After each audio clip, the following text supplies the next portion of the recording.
ایک پاک دامن عورت پر تہمت لگانا 100 برس کے اعمال غارت کر دینے کے لیے کافی ہیں۔ محبت کا پیکر صرف عورت نہیں ہوتی، کئی بار مرد وفا کی منازل عورت سے پہلے طے کر لیتا ہے۔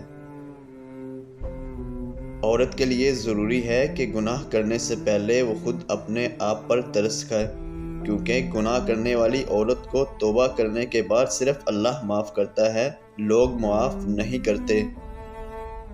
عورت کی سب سے بڑی کمزوری یہ ہے کہ وہ بہت جلدی اعتبار کر لیتی ہے۔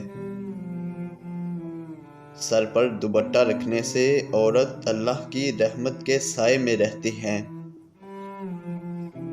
بہترین بیوی وہ ہے جو تمہاری موجودگی میں عورت اور تمہاری غیر موجودگی میں مرد بن جائے۔